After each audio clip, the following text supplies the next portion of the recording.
We're excited that you guys have joined us. So I'm going to jump right in. Your current hospitality system, type A, B, or C in the box, so I can kind of tailor today to where we're at. A is that it's just not working very well. You're not getting the desired results through your staff to your guests. B is, hey, we got something in place, needs some improvement. And C is it's solid and we just need to tweak it a little bit. Got some B's, A, B's, and C's. All right, keep dropping those in the box here so I can get a feel where you're at. And what I'll promise you is that by the end of this, you're going to have the tools that I use to help some of the coolest businesses in the industry all over the world. To kick things off today, I'm writing, I was started by writing an article and it's turned into a book on the hospitality industry. And if you Google today, the stats in the industry, 8 of 10 hospitality businesses that will open fail ultimately within 5 years. Those are staggering numbers. But if you Google the reasons that hospitality businesses fail, you'll never see what I believe is the number one reason. And that's that hospitality, which is a feeling, is very hard to bottle, match to your constituency, and deliver through a transient workforce, right? It's just a very difficult concept to even wrap your head around, let alone to pull off. And all the lists talk about, wrong location, the market, this and that. Well, everyone has the same circumstances, yet, 5% of the industry is running away with it. 15% of the industry does pretty well, and the bottom 80% suffer. So this is what I believe is the number one cause. It's just so difficult to do. And I want to start today with a story about how I learned about hospitality and thinking back how lucky I am. I started in this industry when I was 12 years old. I worked at a truck stop in Canada, small town Canada, about an hour north of Toronto. It wasn't nearly as pretty as this truck stop, but I don't have any photos of the one I worked at. Truck stop that I worked at was run by a gentleman from Athens, Greece, named Mr. Panu, and he, without a doubt, changed my life. When he hired me at the truck stop on my first shift, he came into the dish pit with me and, told me during the interview process that he'd never hired a 12-year-old before. 13 was the youngest employee he'd had. And I promised him that I would outwork any 13-year-old that he'd ever had in his employment. So the first shift, he met me in the dish pit. He explained to me that he considered the dish pit one of the critical areas in the restaurant, right? He said, everything starts and ends here. So, you've got to get all of the cutlery, all the plates, all the pots and pans ready when we need them. And they have to be spotless. He said, if there's specks on them, streaks, he said, people are going to complain. And we can't use dirty equipment in the kitchen. And he said, when the food comes back, you're going to be able to notice, like, hey, people are only eating half the burgers, or there's too many fries left on the plate, or the salads are, look a little bit wilted. And you can communicate with me about what's going on. I will tell you that when I got promoted to the kitchen, I got the same sort of speech about the line in the kitchen was the most important place in the restaurant. And his point is that they're all critical, right? You blow one of them and it affects the whole chain. But here's the cool thing. Here's what happened halfway through my first shift. Mr. Panu called me for my break, and my break consisted of walking out onto the diner floor with him. And I'd been there as a customer several times, but it's very different when you're wearing kitchen whites and an apron and your friends from school might be there or your hockey coach. And so I was a little bit self-conscious walking out. And we stood in the middle of the room and he said to me, what do you see when you look around here? And again, this is just a photo, but this is what it looked like. A bunch of dudes, a lot of them wearing hats, John Deere hats, Mack truck hats, whatever else. And I said, well, I see a lot of older people wearing hats. And he goes, oh, Sean, we got to look deeper. He said, these two groups of people here, there's truckers, there's farmers, and they are entirely different people. Want to be treated differently. They live in different places. One's very transient. One barely leaves this town. They eat different things. They come here for different reasons. So he asked one of the truckers, he said, hey, Mike, can I grab your keys for a second? And we went out in the parking lot. And again, I'm 12 years old. Right. And he asked me, he said, have you ever been in a truck before? Right? I'd never been on the inside of one. He threw me the keys. I went to the driver's side. He went to the passenger side. And he said, get in. Well, as soon as I sat down in the seat, it's like air driven. So it sunk down a lot. And I was so enamored by the dashboard of this truck that I forgot to let him in. So now he's pounding on the window. And if you've been inside a transport truck before, you know they look more like an airplane than they do like a car, right? You can only see a piece of it here, but there's gauges all up top. It's just an amazing piece of equipment. But he said to me, he said, "What do you see, Sean?" And I talked about the truck. He said, "Get past that. What else do you see?" And I looked around, and the first thing I noticed was how clean it was. And he said, "Yeah, that's not a coincidence." He said, "Most truckers live in these trucks, right? They really respect and value cleanliness. That's why the booths, top, bottom, underneath, scraping gum off, it's got to be spotless. It's got to be perfect. What else do you see?" And I looked around and I saw the bed in the back. And he goes, "Yeah, these guys are lonely." He said they're like turtles, right? They've got this hard shell, but on the inside they're very soft, and they want to keep their ego intact, but they want someone to talk to, right? They're lonely. They're in this truck 8, 10, 12 hours at a time, and they come in with us. And it's a very special time for them to get to interact with each other and then with us. He said, "What else do you see?" And I saw a picture on the dashboard of the guy I saw inside, a woman who I assume was his wife, and 3 kids. And I go, "It looks like he's a father." And he goes, "Yeah, he is a dad." And he said, "This guy is on the road 6 to 8 days at a time. He misses ball games, he misses all that. And as a result, you got to put yourself in his shoes, right? He's looking for something different than what other people are looking for." We went on and on for 15 minutes about who these people were and how we can best serve them, right? And I share that story because I've worked with international hospitality groups that don't take the time with their senior leadership to understand each of their constituents, right? The way that this guy was teaching a 12-year-old.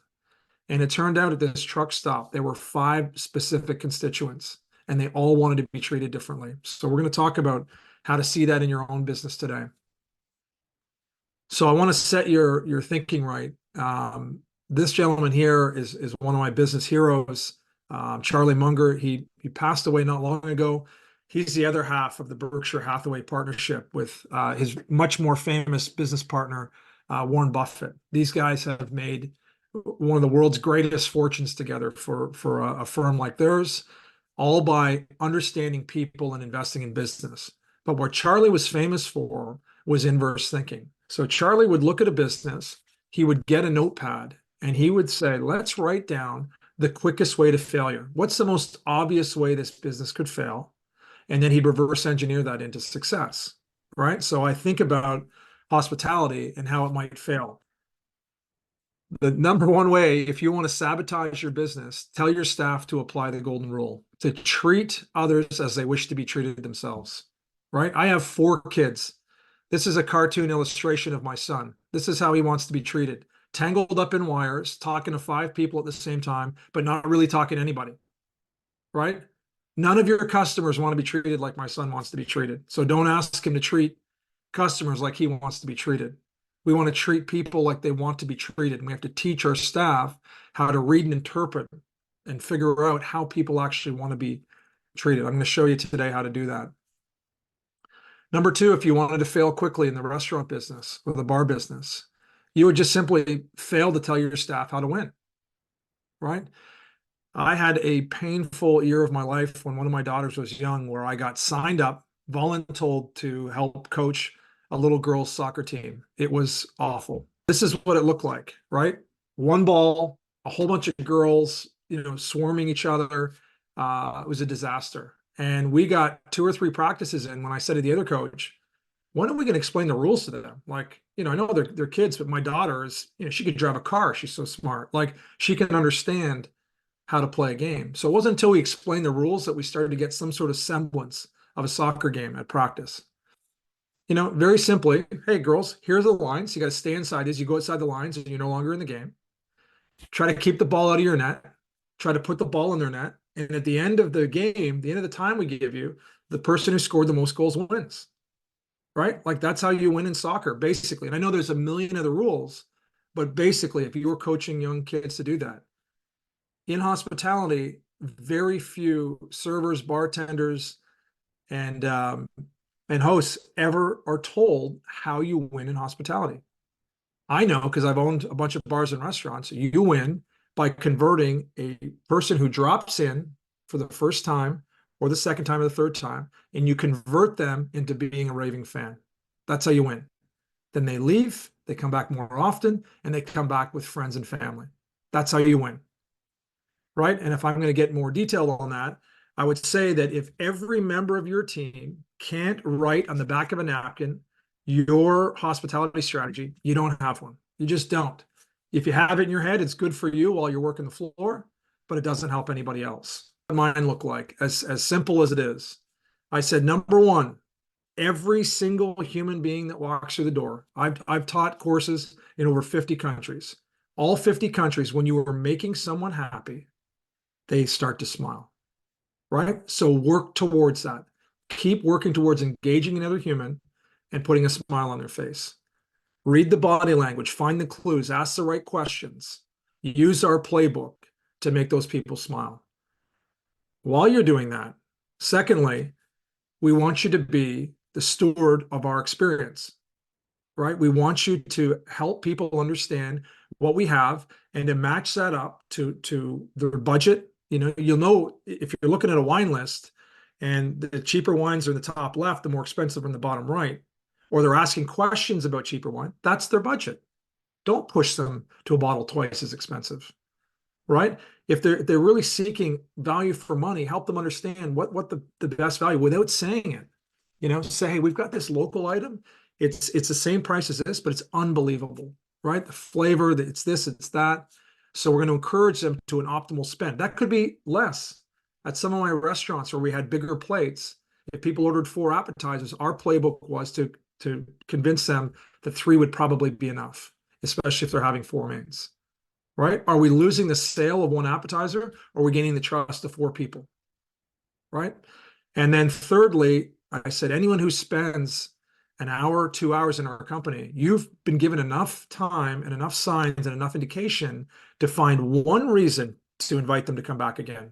Were they into sports? Were they wine list? Did they love the food and ask a lot of questions? Are they into live music? What is it? And invite them. Best even write it and give them a card and invite them back when that thing is happening on that date. So I had almost 500 staff when I sold my restaurant group. Every single one of them could articulate this for you on paper and tell you a story and strategize on each of these things and how they do them. And that's why we took 7 businesses out of bankruptcy and made them extremely successful. As simple as that is, if you think about that, any business that you had, if the ultimate outcome was a surprise to the staff or just unknown, it's very unlikely that they're going to get there. So what we're going to cover here in the next half an hour is how to build in a guest experience, from start to finish. And the way that I work with businesses, and it's ideal. I love when I'm in that city and I can go to the business and experience it for myself, and we can kind of map it out as we go. But what we really want to do is to think through the entire the guest experience from the first time they come in contact with that business, right? So if you're like me, you've been turned off by even going onto a company's website, right? It's just garbage. Or calling them and they're rude or they don't answer the phone, right? It could turn you off altogether. With each of those things that I mentioned, for every business, I had 8 bars in a restaurant. All of these were different. Okay, so the nightclub that I had was different than the dive bar, was different than the restaurant, was different than the live music venue. So it's just understanding your core constituency and building around that. Not understanding the difference between a satisfied customer and a raving fan. Thinking that good enough is good enough, it really isn't in our industry, right? Otherwise, 8 of 10 wouldn't fail. The book I'm going to recommend, I think some of you have read it before. It's called The Ultimate Question. And The Ultimate Question really talks about, how we make decisions, especially on things like discretionary spending, like going to a restaurant or a bar or a holiday. And we know when we're disappointed. We expect to have our needs met or even slightly exceeded, right? Like if you have a commercial kitchen, I expect your food to be a lot better than mine at home. If you have a commercial bar, I expect you can make 20 cocktails at a level of excellence and maybe even tell me something about them. But it's when we get into this green zone that things really happen. So there's a book, Frank Reichheld. Frank is a real geek like me. Um, he used to work for the Gallup organization and dreamt of having a single question to derive, most of what we need to know about a subject. And he did it. He came up with the ultimate question. We're going to go to the next slide and I'll show you how simple this is. His question is, and this is on a survey. If I were running your restaurant today, I'd be asking this on a regular basis to your guests who have just finished eating and they're on their way out or shortly after they've left. How likely are you to recommend your friends and family to the ABC bar? Right? Think about how simple that is. But in your subconscious, he's asking three things. He's asking, how likely are you personally, your credibility that you're willing to put on the line to the people that you care most about, not to strangers, but your friends and family, for my bar, based on the experience you just had? Yeah, that's right. That's a score. It's a NPS, Adam. Yeah. Net Promoter Score. And the book's called The Ultimate Question. So guys, this is what it looks like. 0 to 6 are detractors of your business. And what's a detractor? That means if I'm at the office and somebody says, hey, Sean, we're thinking about going to ABC bar. Have you been there? I would say, yeah, I've been there. Man, I don't know that I'd recommend that. 123 bar down the road is a much better option for you, right? They steer people away from your business. I used to think that 6 out of 10 wasn't so bad. 6 out of 10 is steering people away from your business. 7s and 8s are passives. They feel they got what they paid for. They went in, they had a silent contract with you. You have food and drink, I have money. We make the exchange, and when we're gone, I don't owe you anything. Someone asks what it was like, I go, meh. And again, I might provide a recommendation to someone else or tell someone, that was fine. Only 9s and 10s are promoters of your business. 10s are like super promoters. You guys all know the super promoters. We love them and we hate them at the same time. They're annoying as hell. A lot of my super promoters, people thought they owned the place. They're dragging people in. They're friends in the office say, man, I hear about this place all the time. I'm sick of hearing about it. I'm glad I'm here. But those are the promoters, and only 9s and 10s. There's a massive chasm between getting an 8 and getting a 9. Huge. 8 means it was good and I got what I paid for. 9 means I'm going to start putting my credibility on the line for you. All right, so the system I'm going to give you, what you can do with this is you're going to document best practice, and you can use that to induct, train, and celebrate staff, right? Why not? Why wouldn't you capture best practice?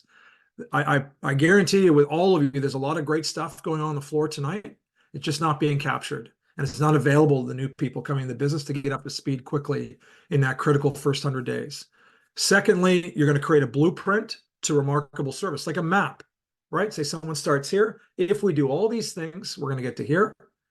I promise you, you'll multiply your odds of turning strangers into regular guests, and you'll also increase revenue per head. Okay, so step 1, map the touch points in your business. So you're literally just going to take a piece of paper and you're going to look at each and every place that a guest has a touch point in your business. Website, the phone, front entrance, the waiting area, the bar, the dining room, the bathroom, where you say goodbye, farewell on the way out, your parking lot, right? If I had a great time and I go to your parking lot and I step and vomit over top of broken glass, that's the last impression I have of your business. That's a terrible touch point.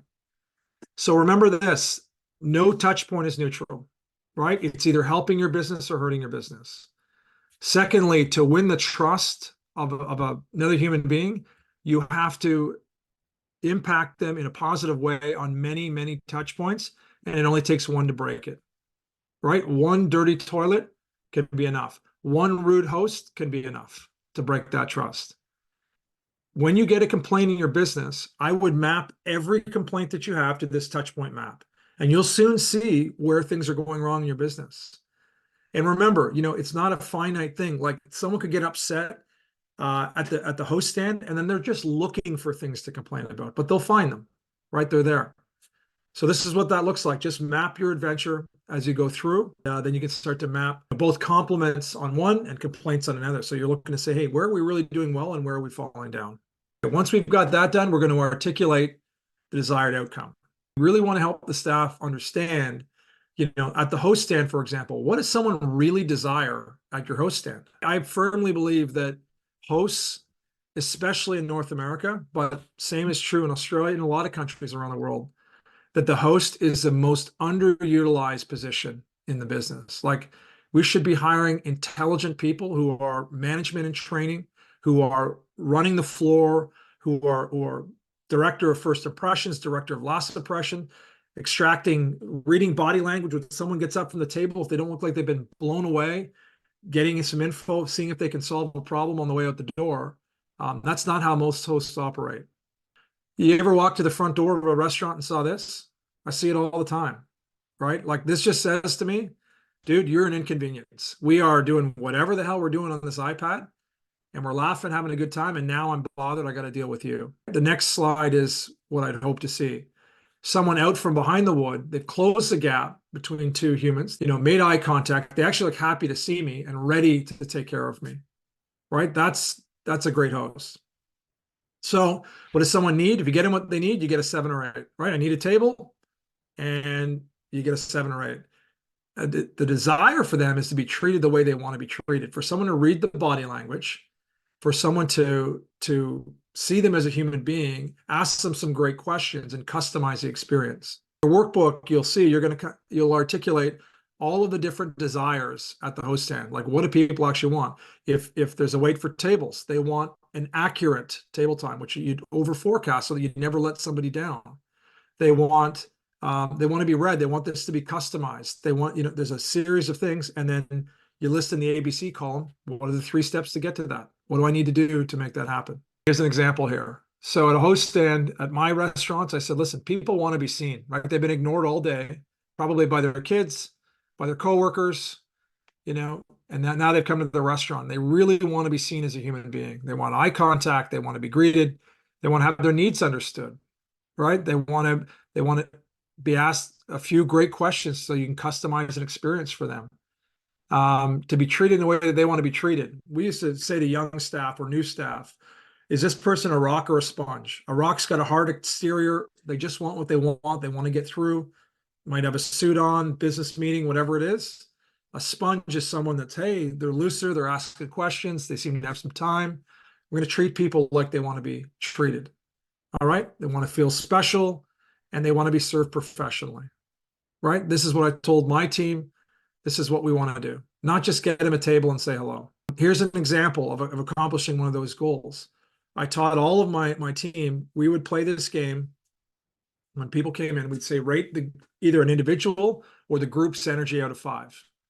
Right? Let's say someone just came from the office and they're, got a promotion. They dragged a few people in for a glass of champagne. They're exuberant. We're going to rate them a 4 out of 5, right? These people are happy as hell. Let's say the group behind them came in and they've just come from a funeral.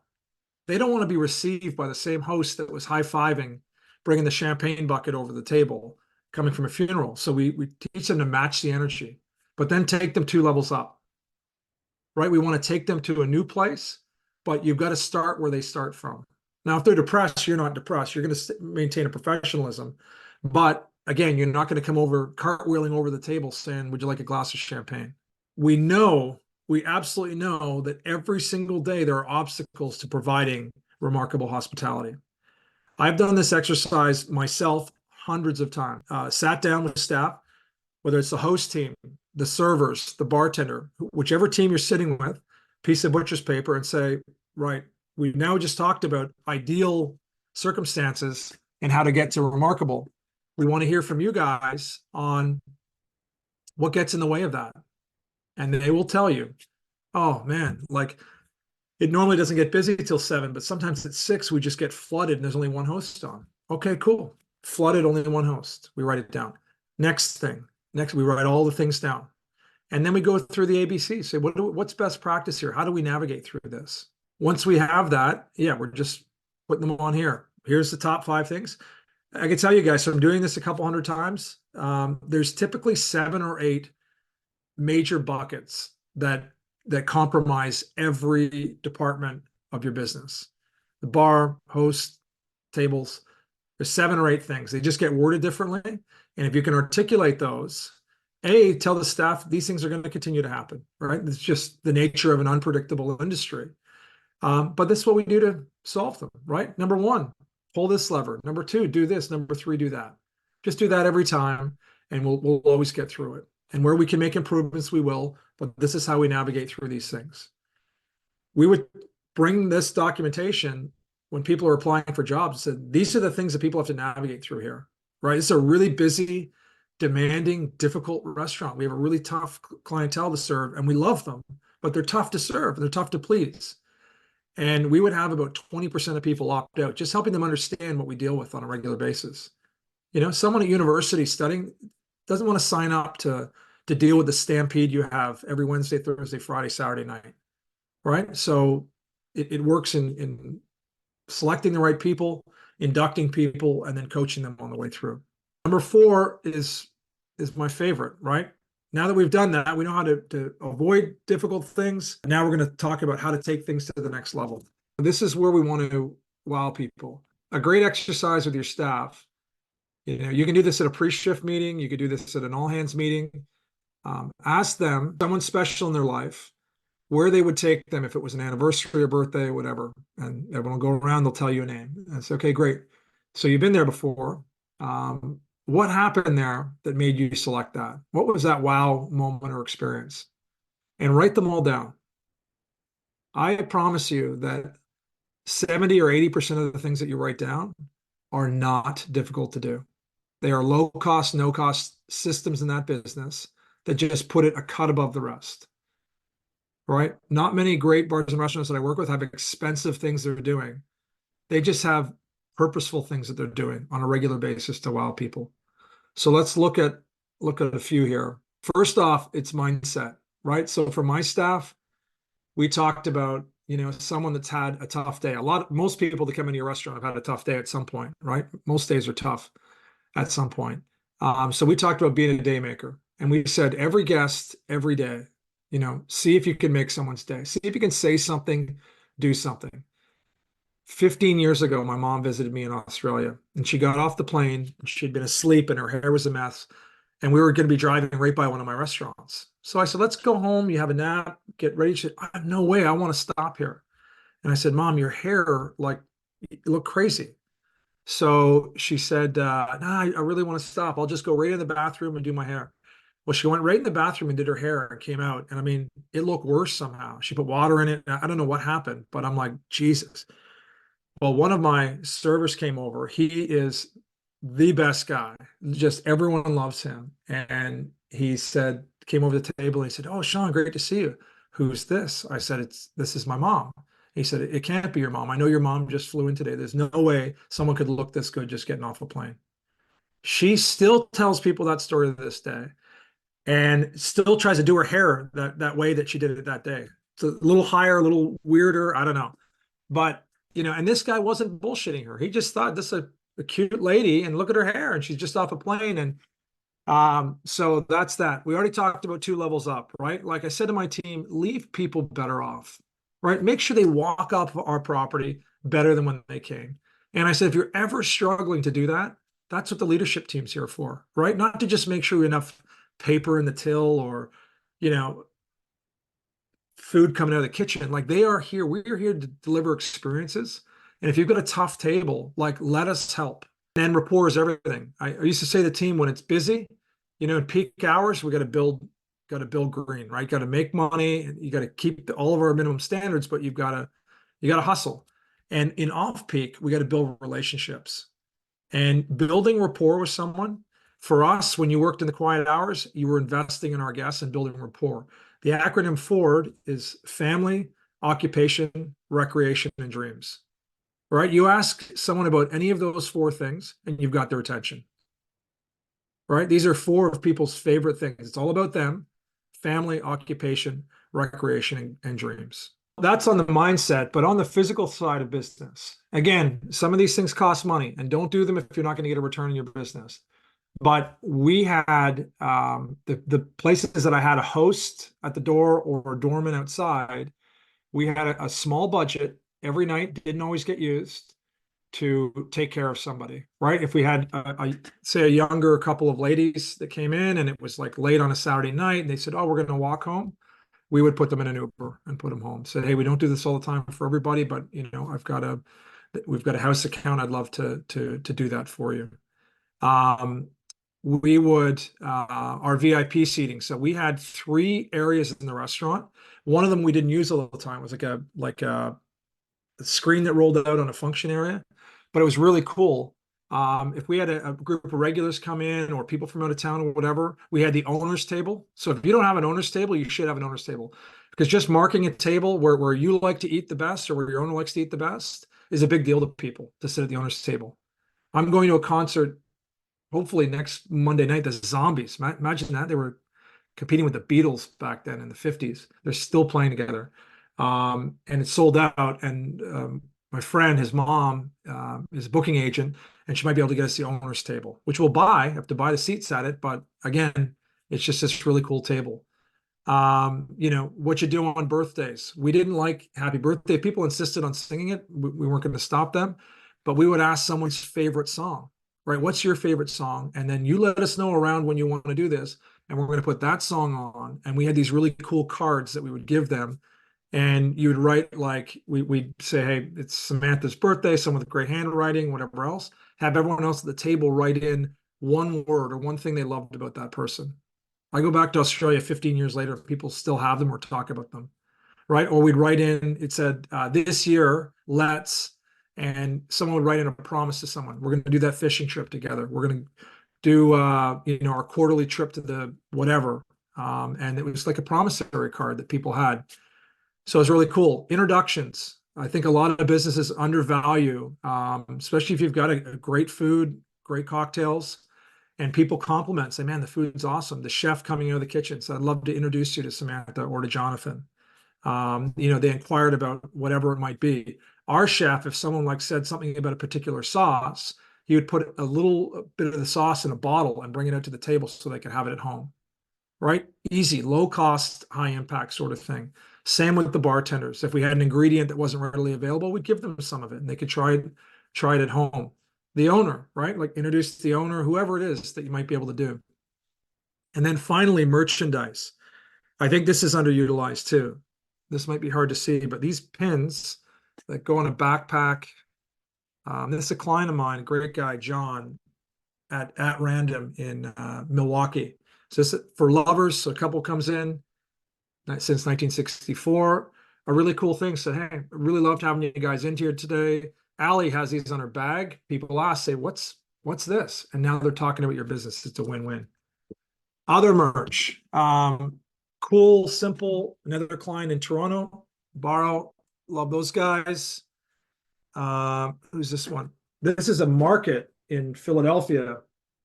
The Knicks, I like, as you can tell, just sort of plain, easy, simple. But on the back, you know, again, someone wears your stuff out, you've got a walking billboard. And a good friend of mine, Guillermo Souza, he's one of the coolest at branding. This is for the guys that ride motorbikes with him. So he also, you know, keychain if you're one of his crew. And if you're a kind of a businessy type, you got the agave socks, right? So I just think that's such a cool touch. Like people are so quick to give away something customers would have paid for, right? I'm going to give you a cocktail that's $18 or 2 of them, $36. For $36, you can give them all this stuff and they're going to wear it for the next 10 years of their life if you do it right. Okay. So all that to say, measure what matters, right? If it's worth doing, it's worth measuring. If we're looking at that hospitality strategy, those 3 things, right? Did our people go out of their way to put a smile on your face? Secondly, did they influence your sale or experience today? And thirdly, did they give you a reason to return? 1 to 10, and then please tell. And they'll tell you exactly what goes on. Everything that we measured, shared with the staff. People respect what you inspect. So 9s and 10s are green. 8s are in yellow, so they're close but not good enough. And 0 to 7 for us was red. We weren't in the business for 7s or 8s. So we would write the comment in there that most impacted the score, and away we go. And that goes for the positive and the negative. Now we've got time. We've got 15, 14 minutes for some questions. Nick is asking about thoughts on loyalty programs. Yeah, well, I think yes, absolutely. You want loyalty program. Let's start with the name. I would never name it a loyalty program because what you're asking is, in return for being loyal to my business, I'm gonna kind of bribe you with some stuff. So coming up with, whatever it is that makes someone feel like this is an insider's club, right? So here's my mission when I opened my first restaurant. The advice I got from my mentor in London, who had opened, who had taken over dozens of distressed assets, so bankrupt businesses. I did 8. He did, I don't know how many, over 50. And I said, how did you do it? And he was like, whatever, say he opened 50, he was 50 for 50, like best track record of anyone that I know in the industry taking over distressed businesses. And I said, what's the number one reason that you were able to pull this off? And he said, at each and every business, I understood my top 3 constituents and I built a group of 500 raving fans. He said, once you hit 500, you build this momentum up, right? Like people are bringing in their friends, they start to breed more raving fans and bringing them through.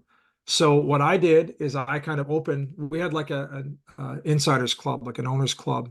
And it involved things like they were invited to a quarterly education. What kind of education? We had things from finance to real estate to whatever else shit people were interested in. How did I know they were interested? Because we polled them and said, what are you most interested in learning about as we learned together? We had certain parties. Anytime we had a party, they got first dibs. They had 48 hours to buy tickets. Same price as everyone else, but they not only bought tickets, they could buy as many tickets as they wanted to turn other people into raving fans, right? So they were connected. They were part of this. They were part of our mystery shopper program if they wanted to be, which meant that they could eat free at our restaurants for filling out one of those reports. They could also enable other people. They were part of our advisory board, right? So what does that mean? They would come in, we would have our advisory meetings. We were looking to switch the menu over, and we'd be trying out 8 different cheeses, 5 new wines, whatever it might be. And they'd come in, they'd fill out, tick a box. And so there's your regular customer now at the office the next day at the water cooler and saying, what'd you do last night? Well, I'm an advisor to, that group of cool restaurants in town? Yeah, I'm an advisor to those restaurants. And last night we were deciding on wine, cheese, and some new proteins they're putting in their business, right? Make your fans the hero in the story, and they will fucking bring 10 times more fans in. So loyalty programs, yes. From Becky asking, how do you handle people in wait lines with pagers, text phone numbers? How do you prefer to do it? Well, I'm glad you asked that. So I am the most impatient person you've ever met before. And even clients of mine, like I just wouldn't wait. There's no way I'd wait an hour to get in anywhere. Like it'd have to be really fucking good to stand around for an hour. However, there's one business in the world that Ali and I have been to recently that we waited an hour with pleasure. So how do you do that? So the restaurant is in London. There's actually 4 or 5 of them, but the original one is in Shoreditch, and it's called the Shoom. It's an Indian restaurant. I mean, I sent a friend of mine in there because his wife loves Indian. He doesn't like Indian at all. And she said he licked the plates in the restaurant, literally licked the plates, but that's separate. When you're in line at the Shoom, you will be in line at the Shoom. There's a line before it even opens. The line experience is next level. Number one, they condition you. They tell you, hey, there's a line here. It's going to keep moving now, and then you notice it's constantly moving, right? Slowly, slowly. There's little bits of food that come out on these elegant little plates. If it's cold outside, you've got this hot tea, cocktail, whatever. They ask you drinking, not drinking, so non-alcoholic, alcoholic. And you taste this. They tell you a little bit of the story, and then once you hit this threshold, you're in, and you can do anything you want. Like I say, I had some drinks here. Do you want my card? Don't want your card. We know where you are, and the place is huge. And they take care of you. So you just feel like your investment is worth it, and you're learning something, you're enjoying something as you go. So lines, if you're going to keep people in line, yeah, if you have modern technology and people are going to wander, text and page them. I think that's fine. But I would look at how do we, I always think to myself, what would Tony Snow do? Tony Snow is retired now, but he was one of the best consultants our industry ever saw. His last body of work was with Disney, and Tony Snow was contracted because Disney constantly mapped the experience, and the worst part of the experience was always the parking lot, right? Why the parking lot? A mom and dad show up with 4 kids in the back of a minivan. They've been driving for 20 hours. They didn't even go to the hotel. The kids want to go right to Disney. And the dad's exhausted. He gets out of the car. People, hundreds of people a year get out of the car, lock their keys in the car with the car running. That's how desperate they are to get away from 4 kids, right? And now your day's screwed. Your car's running, you're locked out, and your kids want to go on the rides. Within minutes, a golf cart arrives with 2 guys in it that get into your car within seconds. Where do you find people that can get into your car within seconds? I assume right outside a penitentiary. They get into your car, they hand you your keys, they give you a fast pass now because you've wasted a few minutes, and they apologize for your keys getting locked in the car. They walk you to the thing, give you a fast pass, and you're on your way. That's Tony Snow, and that's what you guys should be doing, saying, what's our most undesirable area? How do we make it awesome? Got a question from Steve, who's asking your thoughts. He has a 52 tap self-serve tap room and considering adding food. The customer service opportunities in a self-serve environment is they don't have to be served. They can go up to the tap wall and pull whatever they want. And it makes it hard to develop a Ford card or something of that sort. So I was just wondering any thoughts you had. And we're getting ready to add food to that. So we got to get that right from the very beginning, of course. Firstly, I'll say that I get it. I get why, the self-pouring and the benefits of it. But back to the experience side, and I also think it's possible to overlay onto that a remarkable experience, right? We just have to figure out what it is and how it works and the steps and the interactions and everything else. Food side of things, I had restaurants. I would not consider myself by any stretch a restaurateur, because I understood the challenges of food at a low volume, right? Like high volume food, the people that make money in food just do a lot of it and make good margins on it. Having said that, I've got clients like Said Moses, who's got 25 bars, who, he looks to do no food if possible, but where he has to do food because of licensing, it's just like what food best serves my audience that's low cost, high value, right? Pizzas, food that can be a pretty simple menu that can be orchestrated by one person or 2 people in the kitchen.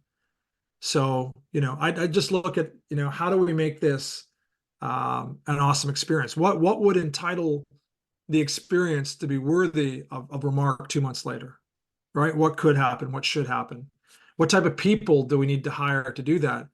And that's something I didn't mention throughout this. When I had 8 properties, I only had 3 of 8 that was somewhat interchangeable for my staff. I had staff that were awesome at one place that were terrible at another. They just didn't like it. And if you don't like what you're doing, you're not going to be good at it, right? I'm not a nightclub guy. I happen to have a nightclub. But some of my staff said, Sean, like I'd rather be dragged behind a car than work another shift there. The music, I went home with a headache. I don't understand the people and that sort of thing. So that's a big part of it as well, right? Like who gets energy from serving that group of people and then delivering that service strategy, right? You can see the marriage and how it all comes together. Thank you. You're welcome. Give us some ideas on a pickup order or drive-through order and experience we can talk about the next day. So how do you do that at a drive-in? It's always impressive to me. I don't eat fast food, but my kids do. And they love Chick-fil-A, and I'm sure you guys have all been there. It's interesting to me being Canadian, I don't want to say, well, look at how great Canadians are, but I think you'd notice that for the most part, Canadians are pretty polite people. Manners are really drilled into you in the school system. And people are always saying, I just can't believe how polite they are at Chick-fil-A. They part of their operating system is using your manners and using proper formal manners. Instead of saying no problem, for example, they always say my pleasure, right? No problem just means, hey, you were not a problem to me. Well, thank you. Thank you for the rating. My pleasure means I really enjoyed our interaction and I got something from it, right? Spending this brief amount of time with you. So I think in the drive-through, just looking at how Chick-fil-A operates, again, if you've been there, you'll know that they are out in front of the mics, with headsets on when it gets busy and kind of setting your order for you. I think they're a lot more knowledgeable than most fast food workers. And I'm sure if we brainstorm for a while, we'd figure out, how to learn from the Chick-fil-A model and build on that. And that's what a lot of consultants do, guys. Like, you go out and study 3A class businesses, find out, why they are A class, model that, bring it into your business and say, which of these things can we learn from or implement, and how can we build on those? That's what I'd be looking to do. So if you do have any questions, probably don't call me, but certainly email me. So that's my email address there. I'm always happy to help, and we'll get to it as soon as we can. And if there's another video I have, or I can answer a question for you, I really want to see the industry do well. And I know the power of these systems and getting them in place. I also know that they can be stuck on one little tweak. Next webinar, and I build a whole webinar series. So the next one that we have, we're going to be talking about HR. And I base the webinars, by the way, on feedback from you guys on what you're dealing with, what you're struggling with. So one of the things that I do with clients is build funnels for their business and take a really proactive approach, and then build that right through their social media marketing, but so that you're really leveraging, you know who you're looking for, know how to speak their language, and know where to find them, and you kind of go out in the market. We're doing some really cool stuff with AI now, so we're going to show you how we do that, and we're going to show you how to go from being reactive in hiring to being proactive. My measurement when I was running my restaurant and bar group was, we measured qualified applicant, so what we called our A players. So we had A, Bs, and Cs, right? A's were people that we wish we had a spot for today, but we don't. Bs were people that were on the cusp, and we always gave them feedback and told them they were close and why they weren't where they needed to be. And C's, we always tried to help as well. Like, if their resume was terrible, or the interview, we had a document to help them. And sometimes people told us to go fuck ourselves, but often they appreciated the feedback and wondering why they never get called back to a job. So our measurement was, how many A players did we have applying for one opening? And we averaged about 25 to 30. So for every dishwashing job we had 25 to 30 people waiting for that position, for every bar job, for every management job, et cetera, et cetera. So I'll show you how we did that. You don't do that by running ads and all of that. You've got to build a system. It may look really complicated. It's not. It's simple, but you have to build it piece by piece. And with AI and social media today, it's so simple to do. So I'll show you how to do that. The date's April 17th at 3 p.m. If you want to join us for that, put it in your calendar.